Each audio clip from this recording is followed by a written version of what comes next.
Hi, I'm Darryl Egan. I'm your host of Side by Side Australasia. Today, I have with me a gentleman who travelled across China from Macau, or from southern China, the Xinjiang Macau area, right across to the border of Kazakhstan.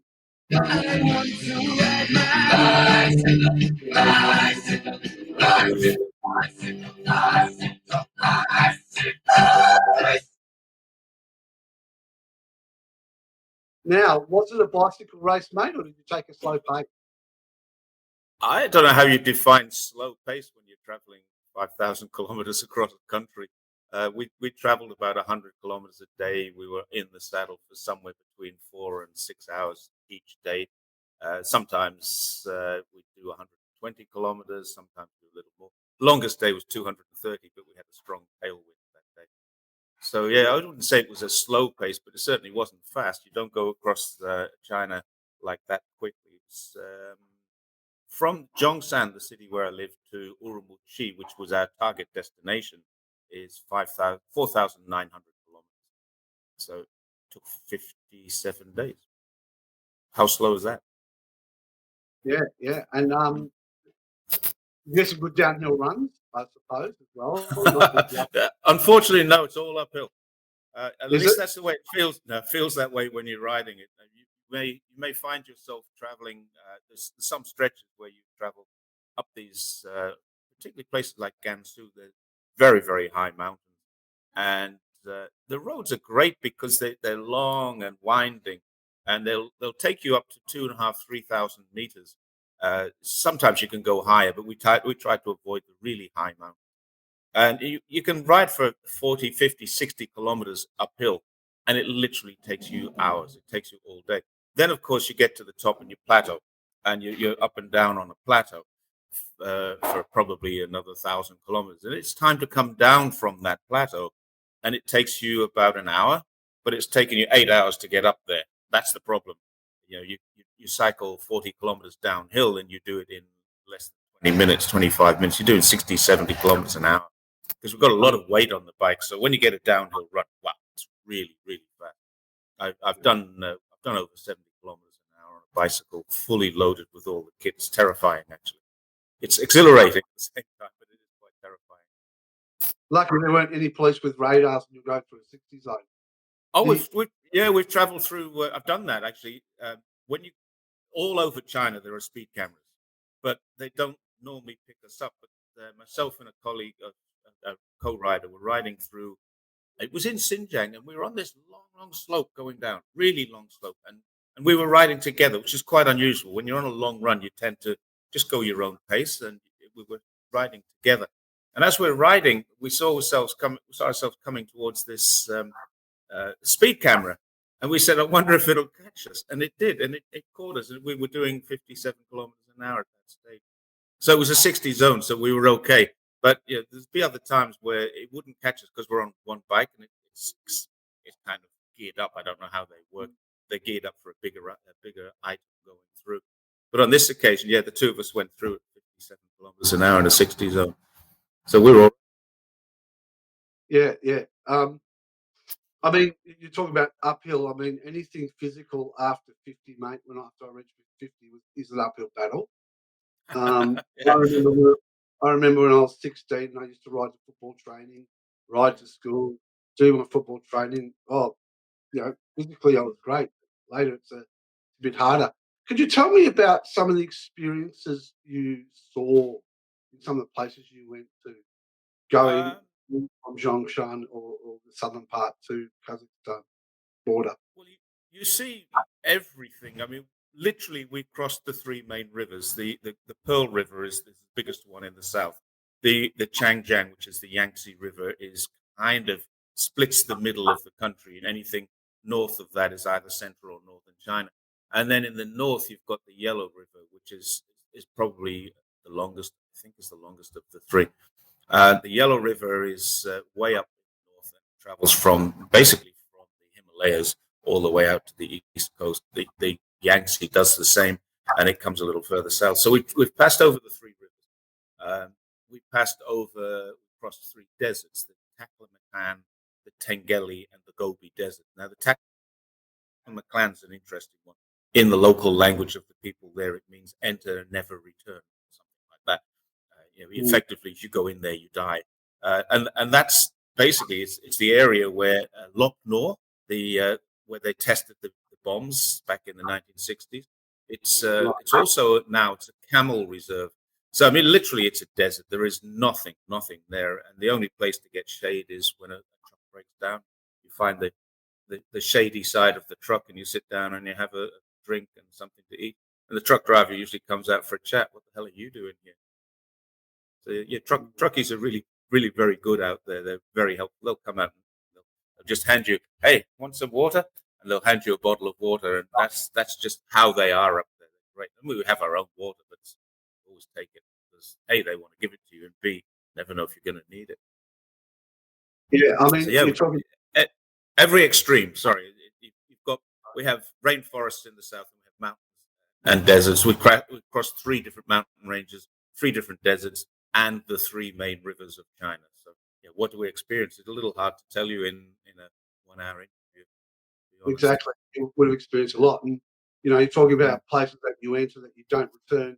Is if I enter my son's room while he's doing his homework, I never return, and that is another battle at the moment.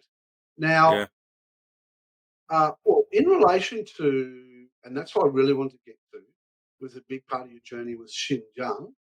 Your Mm. experience about Xinjiang, we hear a lot of things in Australian media and a lot of things I've reported on that are misconceptions about what really is happening out there.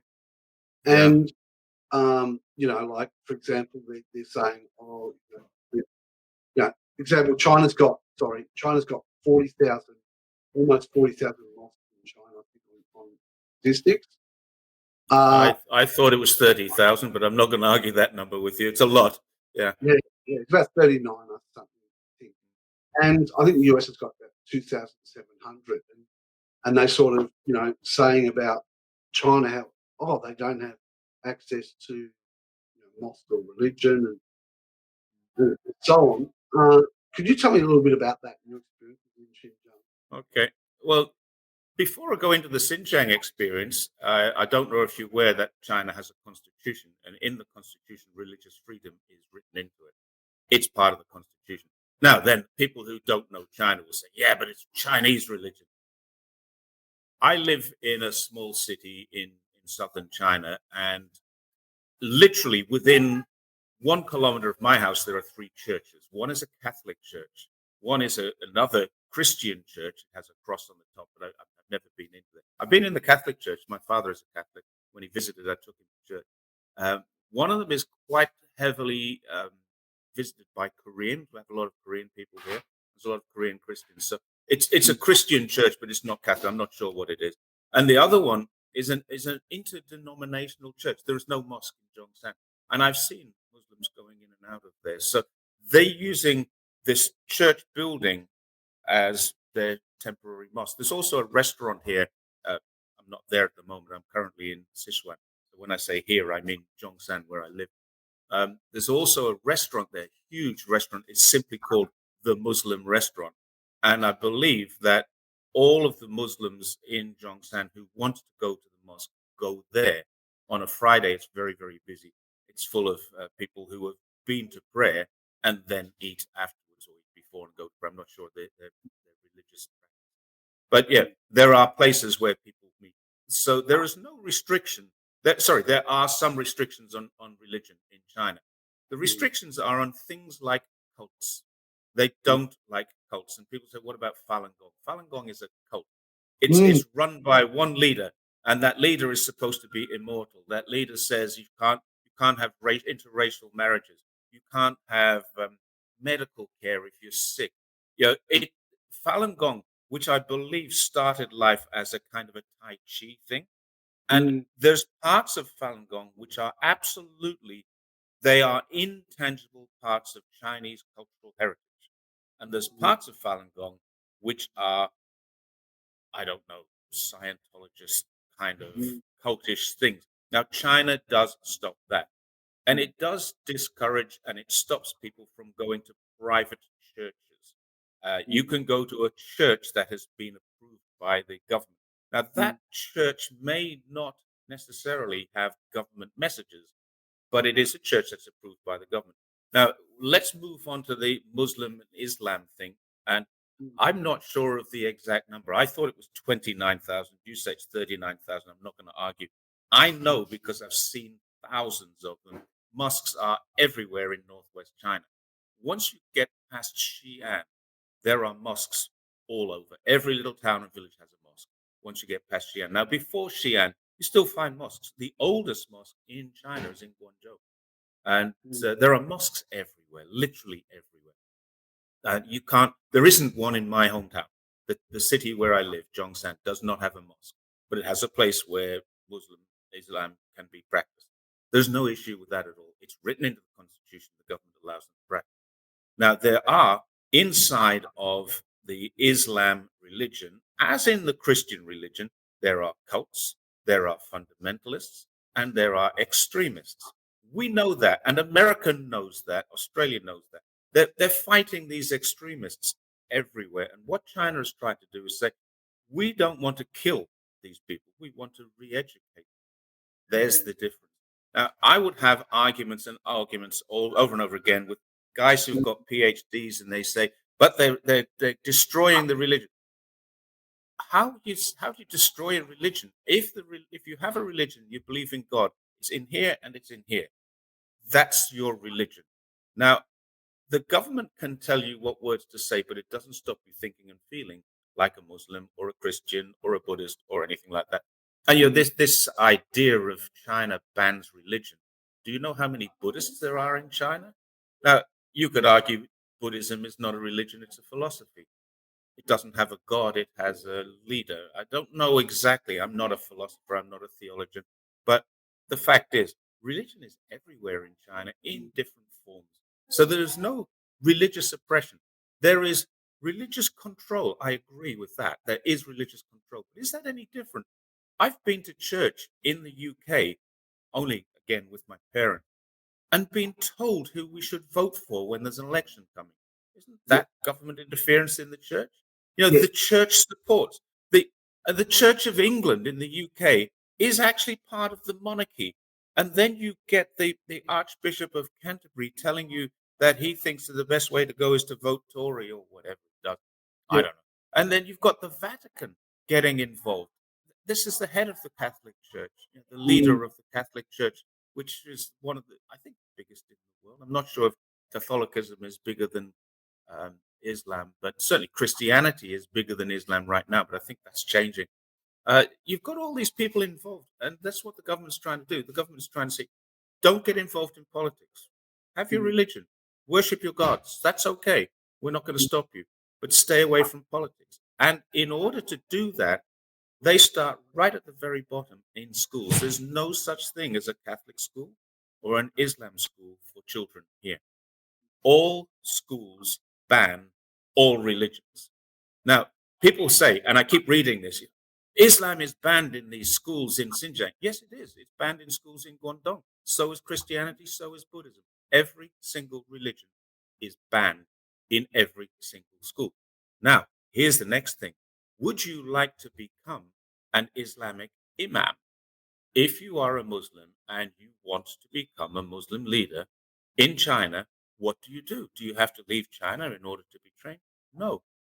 Inside of Xinjiang alone, there are 103 institutions that teach Islam. They teach it after school. So if you are a Muslim and you want to go on and become what they have Catholic priests, they have vicars, they have all these different things that we have in the West, and they have seminaries in China. They have Islamic institutions in China. Now, I can link you to the Islamic Institution of China, which happens to be based in Xinjiang, and the leader of those are members of the Communist Party. They're members of the community group that gets together twice a year, the CPCC. They're members of this. The leaders of that are leaders of China too. There is no issue with religion in China. The issue is with extremism or fundamentalism. And if you want to be a terrorist, then China is going to stop you. If you don't going want to be a terrorist, there's no problem. going back to what you're saying, and I'm going to go back to the start in Sure. regards to Falun Gong.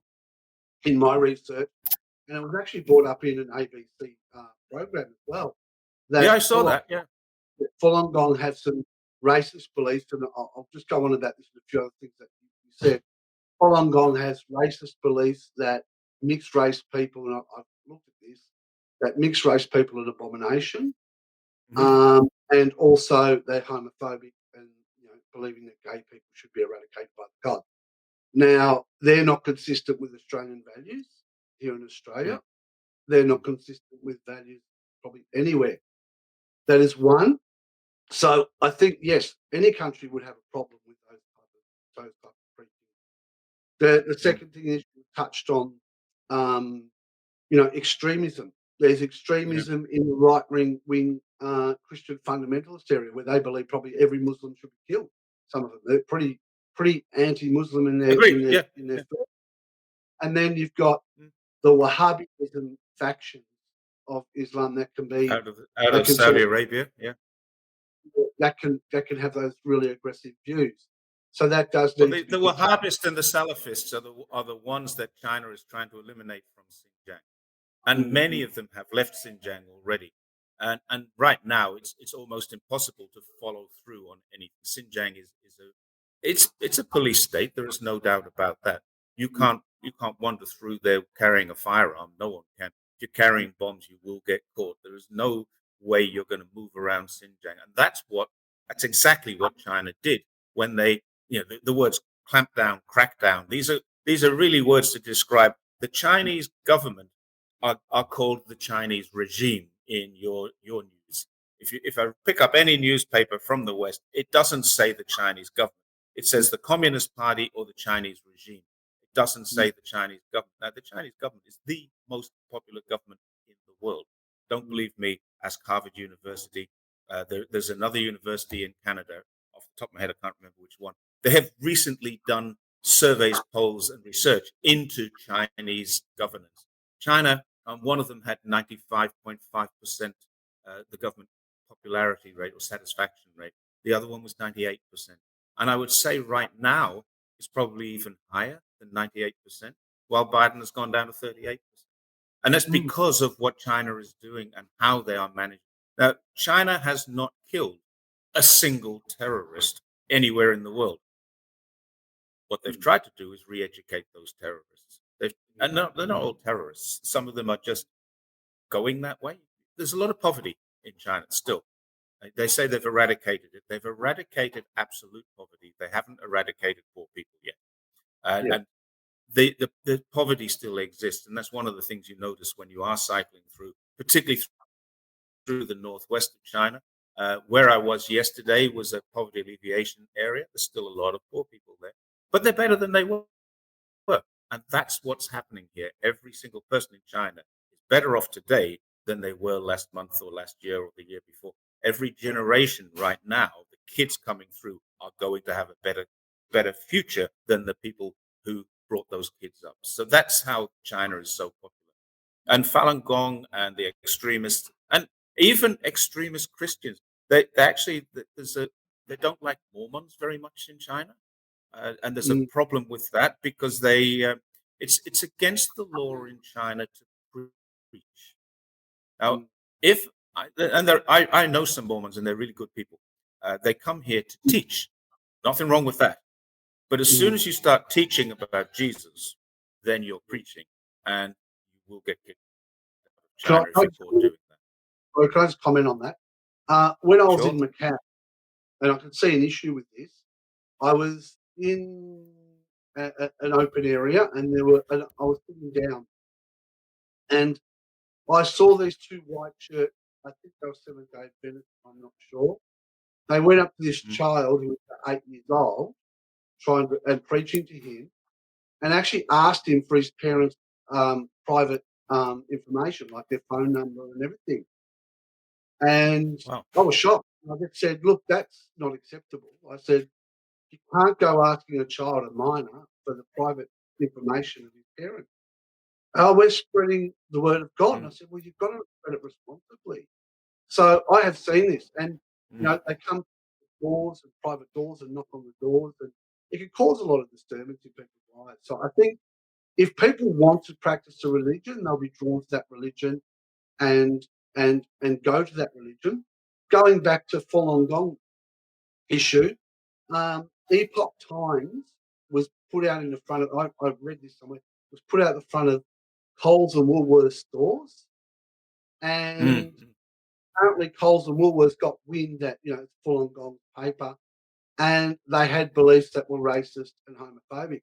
And I think now they've taken it actually off the front of their stores, and because of those reasons. So they're not consistent with the values of a lot of countries in what they preach. The third Mm. next thing is that in Australia, when you set up a church, you have to register here as well. So Yeah, as all a religion, churches need to be registered, and that's they right, become registered charities too, so they don't pay tax. correct. So Yeah, that's every country has some form of registration of the religion, and of course. Yeah. no countries will accept extremism that preaches Mm. violence, that also is, they can interfere in the political process of your country, which is political interference under national security law. And Australia has Well, laws. show me a Mm, church anywhere in the world that does not interfere in the political process of a country. There isn't mm, one. I'm quite sure of that. Now, I'll go back to what you just raised there. You were in Macau and you saw this. In Macau, it's China. One country, two systems. So Falun Gong and Seventh Day Adventists and Mormons and whoever they want to be are operating in Macau and doing exactly that. They're doing the same thing in Hong Kong, despite the fact that now there is a national security law, which I believe is quite a legitimate thing. The organization, Falun Gong, is very active in Hong Kong. They have freedom to do so. They've never been stopped from doing that because it's a one country, two system. Now, mm, come the change in 27, 26 years' time, I think that will change. And I think it'll probably be by 2047, that is going to change and they won't be allowed because it'll be much more assimilated. China is not going to take over Hong Kong and Macau. I can tell you that right now. Hong Kong and Macau are going to take over China, parts of China anyway, and it's already happening. And they have the freedom. Now, you just said you saw something going on in Macau that would not be allowed in mainland China. Those people walking up to someone and asking them for details and talking about God or Jesus or Muhammad or Islam, whatever religion they choose to talk about, that is against the law in China. It's not against the law in Macau, and it's not against the law in Hong Kong. As far as I'm aware, you have freedom to do so in Hong Kong and Macau. And that's something else that people don't realize. When they say, oh, China is taking away Hong Kong's freedoms, Hong Kong never had any freedoms, ever. Hong Kong was never a democracy. no, Hong Kong is only the only colony of the British Empire didn't get an opportunity to vote for its freedom. The only one. Every other member of the British Commonwealth had to decide whether they were going to stay as part of the British Empire or become an independent country, except for America, which had a war to do. So the United States had a war. But, go back in Australian time. You had a vote in 1901. You had federation. You stopped being part of the mm, British Empire, but you still have the Queen. Canada did the same thing, I think, a little later. Uh, every single country, and it's just happened in the West Indies. One mm, of the West Indian countries has just had a vote to stop being part of the British Empire and stop using the Queen. Hong Kong never got that. Every single country that leaves the Brit or left the British Empire voted to do so. Hong Kong didn't have a choice. They had no democracy ever. A national security law was put in place just last year, which should have been done in 1998. And it's quite apparent that China was letting Hong Kong develop itself for too long. And now the Americans wanted to destabilize, and it is the Americans who want to destabilize. We know mm, for a fact that several of the American senators and Congress people visited Hong Kong. They supported them both morally and they supported them financially through the National Endowment for Democracy. And that disrupted Hong Kong. So then the Chinese government stepped in. But have you seen a Chinese soldier inside of Hong Kong acting on behalf of the Chinese government. There is a regiment of Chinese soldiers, and they came out and cleaned up the streets. They didn't go out and help when it came to the riots and the protests and the firebombs and the street disturbances. They didn't come out and help. Chinese military, Chinese police stayed on the right side of the border. Even the Chinese military that are legitimately inside of Hong Kong didn't go out and help. Now, there's a reason for that, and Taiwan knows the reason. Taiwan knows that if it ever comes back to China, which is what both countries actually want, Taiwanese constitution says we are a Chinese country. The Republic of China has boundaries in Mongolia and Xinjiang. The Republic of China knows that they are Chinese government. That's their belief. The Communist Party, the Communist government of China, the People's Republic, says, no, you're just another province.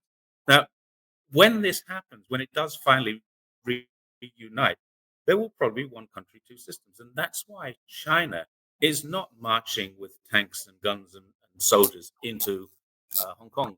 They never even had to bother with Macau. I mean, you're more familiar with Macau. It's as Mm. peaceful a location as you ever want to be. It's a lovely place. Tourists going there before COVID. It was packed with tourists every year, all the time. Yeah, and just going So, on what you're saying is in regards to Hong Kong, mm, we had one of our politicians, Tim Wilson, go and march with the protesters yeah. from Australia. You said you had US senators go there. Now there was a level of huge violence. Now, could you imagine if a Chinese politician went and marched with First Nations people in Australia or the US, where they were firebombing police, they were beating up elderly and women, they Mm, were invading the parliament, which not one mm, person shot when they invaded the Hong Kong parliament, but in the US when they had their protest, a woman protesting going into the White House was shot and killed. yeah. So Yeah. massive contradiction in regards to this and political interference. Australia's had this big rant about China's interference in our politics. Really? I don't see it at all in my life. I don't see Yeah. it all in any of our The, the, politics. the only thing I see that China wants is growth. It's Mm, continuing its economic, financial growth. That is beneficial to the people of China. But they want to do it in such a way that they're not. I can't see them not interfering in some way with the politics. I mean, let's be absolutely frank here. You and I don't know the machinations of the diplomatic circles, but it's fairly obvious that China will be interested in Australian politics and American politics because there are such there's a symbiotic relationship. Australia grows because of what China does. And there's no doubt about that.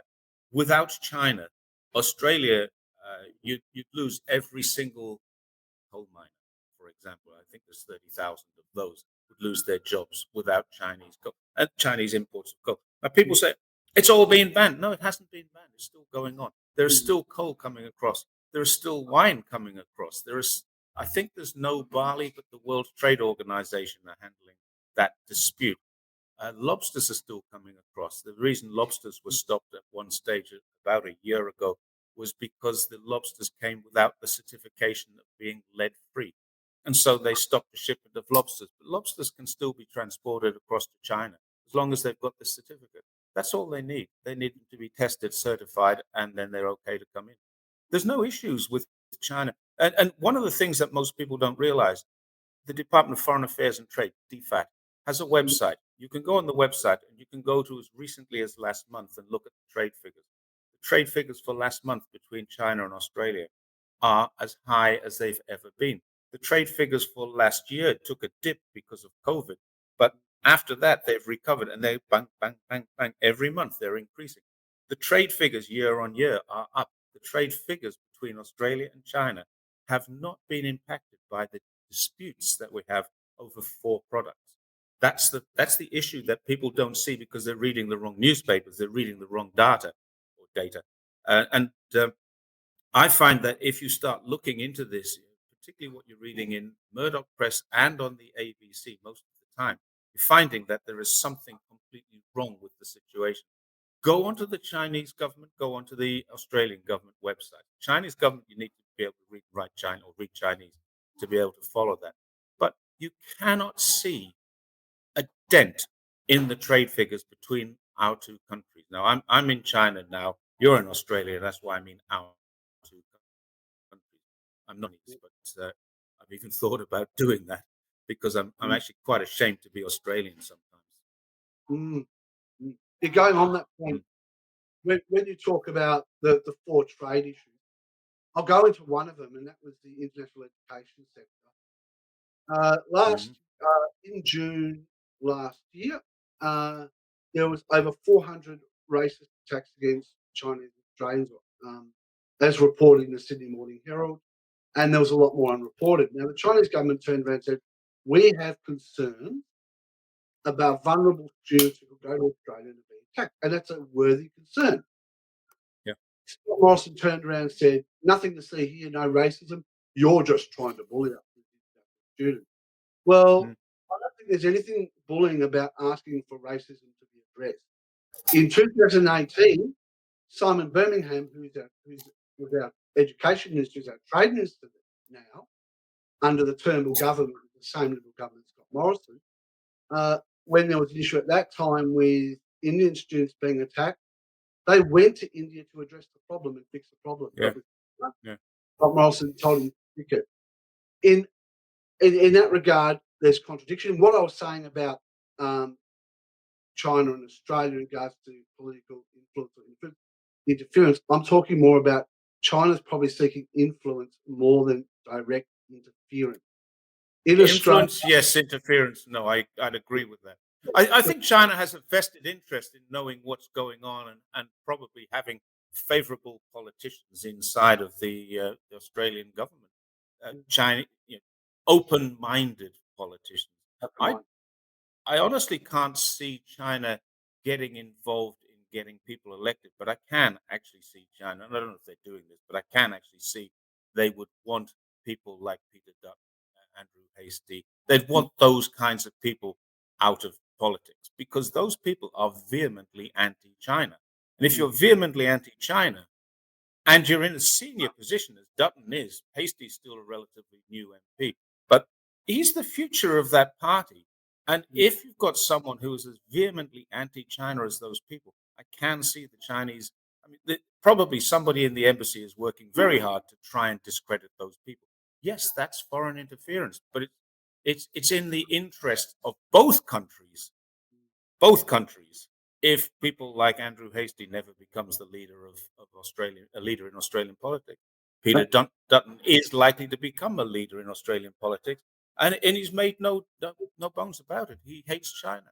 Erica Betts is another guy. He obviously hates China. He wants Chinese-born Australians, Chinese Australians who are born in Australia. He wants them to swear allegiance. Hang on, why would you do that? Erica Betts came from Germany, and did he have to swear allegiance? That we were all with Germany at that time. When his family came over, it was post-war, I guess. His uncle was a Nazi war criminal, for goodness' sake, and he's telling us that he's a true Australian, and these people born in China, sorry, born in Australia or born in China and have sworn allegiance. Once you take the oath to be a citizen, you swear allegiance. I've done that, so we don't want we've already sworn allegiance. any warmonger like Go on. Dutton to be in our politics, and that's in the interest of everybody. We don't want a World War III started by these hawks that want to push China. And that's why I say there's probably some Chinese, if you call it interference, it's probably a stronger word, but certainly some Chinese influence, and there will be for sure some people who would be doing everything they can to try and prevent those people from becoming uh, senior politicians. That's the way I There's, would view it. I'm not saying it is happening. I'm just saying that if I was a Chinese government, I would want Peter Dutton, Andrew Hastie, and Kitchen, a few others. I would want them removed from office if I was the Chinese government. And what would I do to do that? I would find a way. Yeah, but so I'm yeah, sure it and, is going on. and that's just they just want open-minded people, not client puppets. They just want people that they can actually talk to. You want someone you Yeah, can talk. The I'll just difference go on. between China is go on. Go on is that that's what they want. But then if you look at the interference that we've had from the US in our politics, is unbelievable. Look at what happened to That's Gough what Whitlam. Look at that's Gough what I was Whitlam. just about to say. The difference between China and Australia is that sorry, between Australia and America, China and America. The difference between China, who would probably want some influence there because they want to rebuild the trade, and the difference between them and America is that America will actually make sure that people. We've actually got evidence that they have destroyed governments. They've actually destroyed and killed people in order to change the government to a more suitable way. There's no evidence anywhere in history that I can think of where China, I say history, modern history, there's no evidence anywhere that China has, we haven't, they have not invaded anybody. China has not gone into any other country in any way, shape, or form overtly to change. Now, they've never sponsored a military coup like Venezuelan military coup a few months ago, where it was all organized in Mar-a-Lago by a couple of people who were supportive of Donald Trump. And there's a connection there. Suddenly, you've got American mercenaries being arrested in Venezuela. Now, that's going to come out in the wash later on. But these stories are just too coincidental. How many military coups that America didn't actually do were supported by America quietly, secretly? And they're even doing it. They've done it in Hong Kong. They've done it. They're doing it in Xinjiang right now. I don't know if you've noticed, actually, just going back to Xinjiang, they're rolling back the rhetoric. There was an Allied Press AP report just yesterday or the day before that says the fencing has gone, it's easing back, the restrictions are being eased, and people are being released from the camps. Camps. The fact is, it was always that way.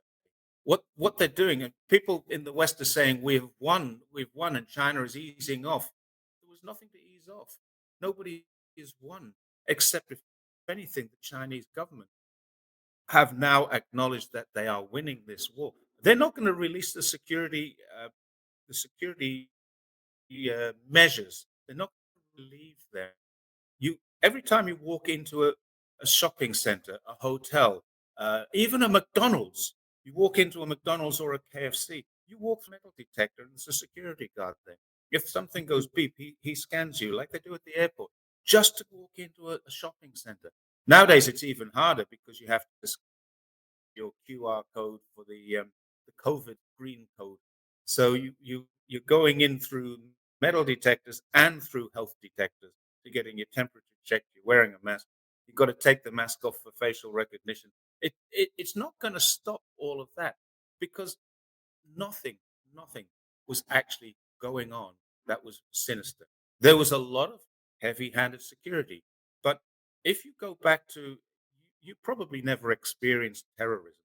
I was a police officer for 10 years in the UK during the era when the IRA were bombing places. If you think about the Brighton bomb, which was the Tory party conference, think about the Hyde Park bomb.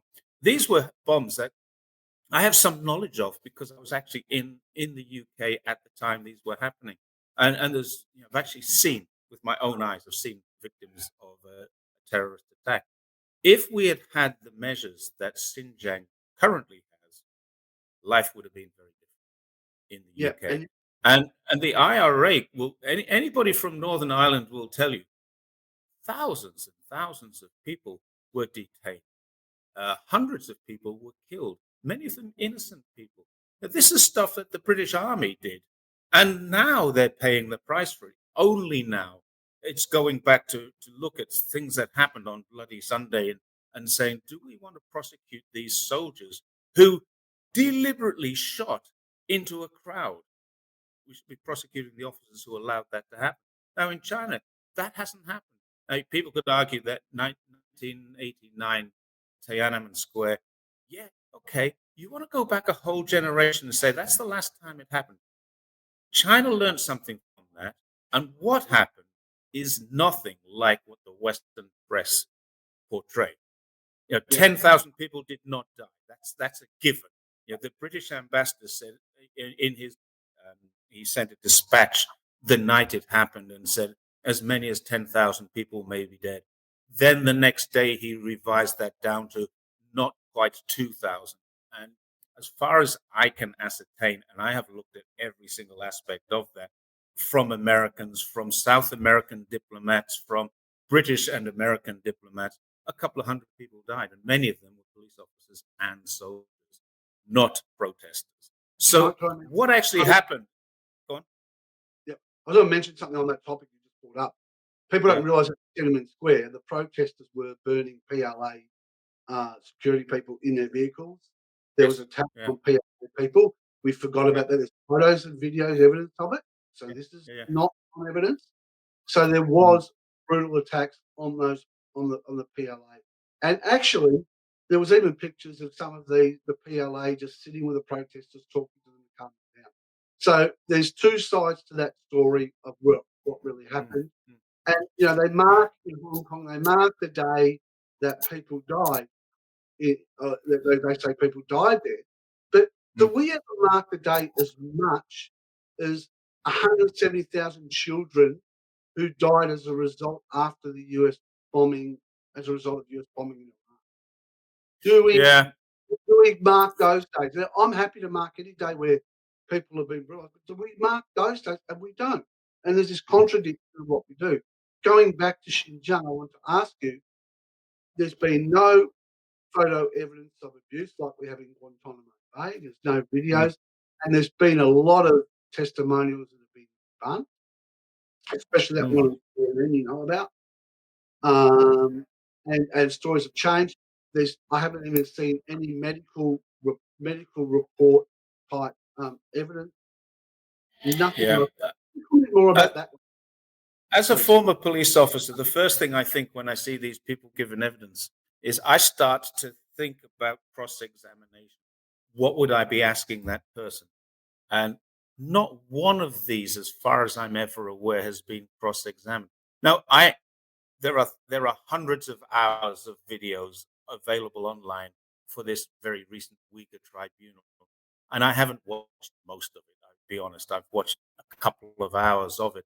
I did watch the police officer, the giving evidence, the alleged police officer, because I actually my wife has a very good friend who's a senior detective here, and we asked her, it's a she, she's a detective, what we would call a detective superintendent. She's in charge of a very, very senior squad of detectives. And we asked her about this, and she said, "Oh, just don't listen to rumors." That was her only comment. She didn't want to talk about it. She just said, "Don't listen to rumors." And she believes this is a fake. I've looked at this and I have 1,000 questions that I want to ask this guy. First of all, why bother with the charade of pretending, with the mask and the sunglasses and giving your evidence? Why bother with the charade? Because if you are a police officer or were, they already know who you are. They know you're missing. Mm, Absolutely, they know you're missing because police officers are not allowed to travel. They forfeit their passports when they become police officers. Now they can get permission to travel to places like Macau mm, or Hong Kong, but they have to have special permission. If they don't come back, then you know who you are, type of thing. So, first of all, there's no need for the charade of the mask. The Chinese government already know exactly who this guy is if he was a real police officer. right. Secondly, somebody's producing evidence, and I'm questioning about the evidence that he was paid £43,000 to give evidence. Okay, it's quite possible, but that's neither here nor there. Thirdly, he gave evidence in June, and he gave evidence again in just last week, I think, and I've seen both of those, and each of those contradicts each other. Then he was on CNN contradicting himself again. He said he never saw any evidence and never asked about any evidence of sexual abuse or sexual harassment of prisoners. And then he says, yes, we were involved in it. We would put prisoners in together. It was called in prisoner interrogation. So on CNN, he's saying he did do it. In his Uyghur tribunal, he's saying he didn't do it. There, you've got a problem. And then you got this girl who was giving evidence, and she was saying we have evidence of 5,962, 67. I can't remember the exact number, but it was less than 6,000 people. We have evidence of them being arrested. Hang on. 6,000 people. Where did this 800,000? Where did the 3 million? And I've seen numbers as high as 9 million Uyghurs in prison. There are only 11 million Uyghurs in the world. Mm. So how did 9 million of them get imprisoned? So it's starting to look really, really shady. This whole thing is really not on. And it's a I guy. don't believe any of it. There was an issue with the police officer's badge as well. That didn't look right. Didn't look like an official. Uh, well, there's police actually two issues. Two issues with the police officer's badge. There were three, but one of them is not really an issue. One of them said police on his cuff, and the word police is on some of them, and Jingcha is on some of them, but it's written in pinyin. The other one was on his shoulder. He had a badge there. Now, the character for Gong An, the character of An was the wrong character. It wasn't Mm. An. It was a similar character, but it wasn't the character for An. And Gong An, this is a really interesting thing. For about 50 years, the more than 50, 70 years, the police have had this word Gong An on their shoulder. And because nobody liked the China in the West, nobody liked the Chinese regime, they gave this name public security. Gong An means public security. It doesn't. Gong means public and An means peace. So they've misinterpreted this to say security when Gong An means peace. You know, the word An is used all over China to describe something that is peaceful. Gong Mm. An means keeping the peace, not keeping security.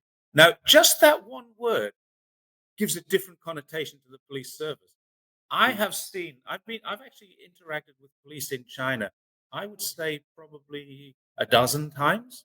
I mean, I've actually been to the police station hundreds of times. Every time I leave China, I have to go back and re-register and they have exactly the same thing in the UK. They call it alien registration.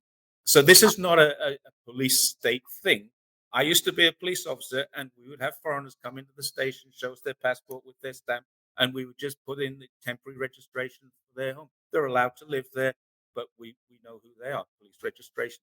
And I guess Australia has the same thing for foreigners who come. They know who they are. I remember when I arrived in Australia on a British passport with permanent residency status, if I wanted to leave Australia, I had to get a return to, what's it called? Um, it was a special pass to allow me to return, free to return a stamp on my passport. Then I became an Australian citizen, and it wasn't important. But every country has some sort of registration, and I used to go to the police station every time I left the country. Go back to the police station, register, get my stamp on my piece of paper, and I now have a temporary registration to live in China. I am a resident of China.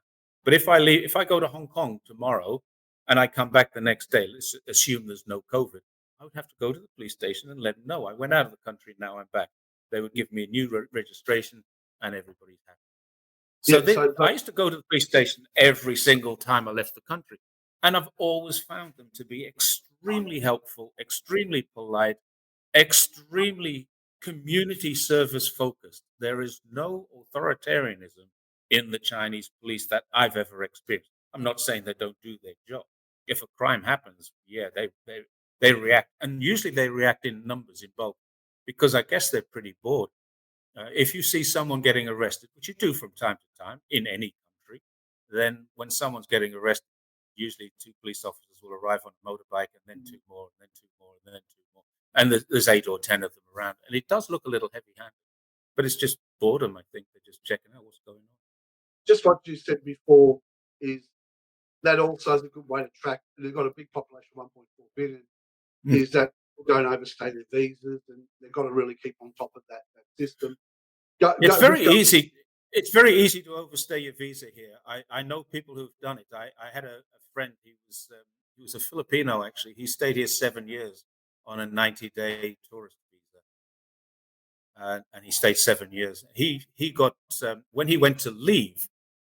Back in the old days, there used to be a penalty system, and it was 500 RMB per day overstayed to a yeah, maximum of 5,000 RMB. yeah, He got caught up because he didn't realize they changed that rule during the 7 years he was here. He spent 15 days in administrative detention, and then yeah, he was deported, and he had to pay for the 5,000 penalty plus the detention costs, plus the deportation, plus the poll cost, and it cost him about 25,000 RMB to get out of the country. He had to pay it. Yeah, Somebody had to lend him the money. yeah. Well, Yeah. and we've got to remember that we've got a large population to administer Oh yeah. to people that are not overstaying the visas.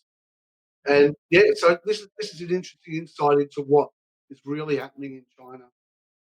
There's a lot of checks here in Australia on overstaying of visas. Mm. If anything is wrong, yes, you will be deported in Australia. Certain things that Yeah. you get deported for. So there's and you talk about national security laws. I want to go back to what you said earlier. Not many people realise that this was in the newspapers here.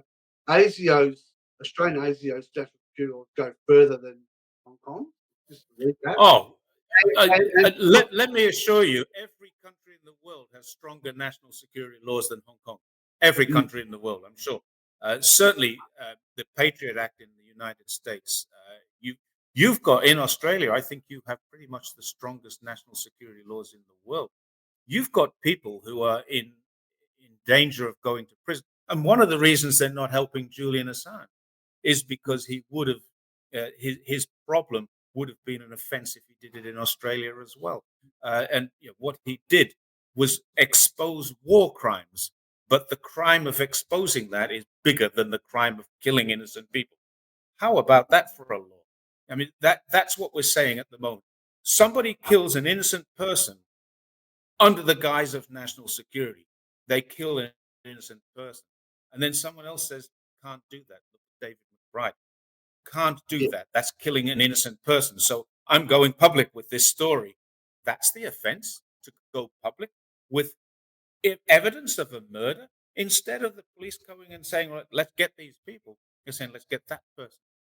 And I just found out just the other day, Mike Pompeo is no longer the Department Secretary of State. Mike Pompeo is very, very angry and insisting on having prosecutions of the people who have exposed the story that his department wanted to murder a journalist. They wanted to murder Julian Assange. Now, under American law, American national security law, the idea of a government department organizing and actually organizing, not just planning or strategizing, but actually organizing to murder somebody, the offense of telling the world about that is greater than the offense of doing it under your national security laws. So, yeah, China doesn't have those kind of national security laws. They're not that bad. They're nowhere near that strong. can I comment on David McBride? Um, Yeah. David, sorry, David McBride actually, when he put forward his revelations about the murders in Afghanistan, the Attorney General Christian Porter, who's currently he was under investigation for alleged rape, and then complained that ABC were treating him fairly in the way they reported on him. Christian Porter, as the Attorney General, actually was out to prosecute David McBride for exposing it, and David was yeah, McBride is still under the threat of prosecution. that's Still, correct. And right that was now. instigated by the Attorney General, Christian Porter. And the same Christian Porter who was alleged to have raped a girl when he was 18, these issues come out. The Prime Minister said he didn't know anything about it, which is quite dubious, I feel, in my opinion. But Christian Porter then complained that the ABC, their reporting, weren't giving him due process of fairness. That's so ironic. So ironic. Well, Yeah. actually, it's not, because, in all honesty, he didn't get due fair process. True. I That's a agree with fact. That's a yes. fact. So he's right to complain about that. And here's the worst part of the fact: where David McBride's case is concerned, David McBride, in exposing illegal acts by Australian troops, has actually broken the law, because he exposed something which was subject to national security. So, in other Yeah. words, use these words national security, and David McBride actually didn't. The process that followed David McBride was well within the national security law, albeit the most ridiculous thing. You expose a crime, and your crime is greater than the crime you expose. Murder Mm. is the greatest crime. I mean, I don't think perhaps rape is a worse crime because your victim lives on with that. mm, Murder is, I don't know, you can weigh up these two things and say one is more of a crime than the other. But the fact is, these are both very, very serious crimes. You murder someone, it's the end of their life, the end of their family's life. They've lost somebody important to them. And once you start thinking about that, this is the most hideous crime you can imagine. But the idea of telling people about it is worse. There is mm. something very wrong with your law. So yeah, you say it's ironic that Christian Porter had a complaint. He had a genuine complaint because I he did, wasn't dealt with fairly. but David he did. McBride has no genuine complaint because he has been dealt with legally. Has he been dealt with fairly? Absolutely not. But he's being dealt with in a legal processed manner because the law allows for him to be dealt with in such a horrendous way. And he's facing time in prison, and he's trying to defend himself now. And hopefully this will all get dropped. But I can't see it getting dropped before an election because that would be bad, for the electoral prospects. But I think Christian Porter will be gone. He's gone from that role. But will the new Attorney General look at this in a new way and say, we've got to scrap this? And I hope that's what's going to happen. I hope. But But with David McBride, not many people do understand as well, and why I say the way he was treated, I feel, was not exactly right because he did try to go through the regular processes to deal with this issue. He went mhm, through the army, he went through everything, and he was frozen out from having them deal with this issue. So it's not like he just suddenly said, "Oh, I want to show this to the world. I want to expose that's right. this." He went Mm, through the process, and the process failed him to address yes, it. They could have addressed it in-house in the process and say, "How do we do this better? How do we not?" But they didn't, and that's they why didn't. he exposed it. And, yes, it's within the law, but as you said, him exposing it because they failed to deal with it, is If that if a if, if murder I is can paraphrase Charles Dickens, the law is an ass. yeah, yeah. Yeah. So that's the thing.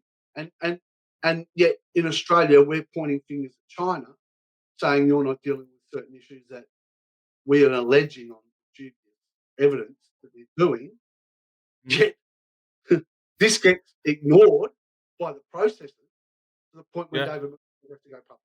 So, Yeah. you know, there's a lot of contradiction. Look, thank you very much for your talk today. It's been very, very enlightening. Always a discussion with you is enlightening because you have that grassroots knowledge of what's happening in China. And You find it when you live here. I'm currently right in the middle of China in a place called Chengdu, which is the capital of Sichuan province. This is my first time. We arrived yesterday. First time in Sichuan province, and last night we went out. Now anybody who knows Sichuan food knows it's really spicy. Last night we went out and had some really, really spicy food, and I'm kind of suffering a little bit today, so I'm sorry about that. But yeah, my travels, my experiences, I don't generally fly across China. I generally either ride a bike, catch a train. I love the train system. If you're ever traveling in China, then catch the train is much nicer. Yesterday we flew in here because we were in Guilin in Guangxi. Actually, we weren't in Guilin. We flew from Guilin. We were in Longji, the very famous rice terraces that you see on calendar pictures. We were there yesterday making a TV show for CCTV, um, and so I say when I have this experience and I pass it on to people, I hope that they can see what I've got here is not just as an observer. I'm an active participant in Chinese life on a daily basis. I've traveled 30, 25 plus thousand, probably 30,000 kilometers in China on bicycles. When you do that, you meet locals. You're going through every size, town, city, village.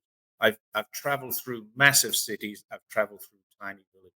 And I've seen the real China, and I've studied it at a master's level. I've studied Chinese psychology. And I think I would like to say I have a better understanding of China than I used to have. But if anybody wants to call themselves an expert and come up against me, I'm quite happy to have a debate with them. I would say there is no such thing as an expert on China. No one in China, no one outside of China can call themselves, and that even Chinese people would say this. How can you be an expert on a country that has it's bigger than the United States. It Mhm. has 56 ethnic minorities. It has 250 something official languages and hundreds more dialects from those languages. And Correct. how can you be an expert on this kind of country? You can't. No one can. All I am, I think, is I'm an informed observer of what China really is. And China really is not what Western media portrays it to be. It's the opposite, in fact. And the Mm. more people who come to China and see that, like you have done, the more people will realize that I'm right.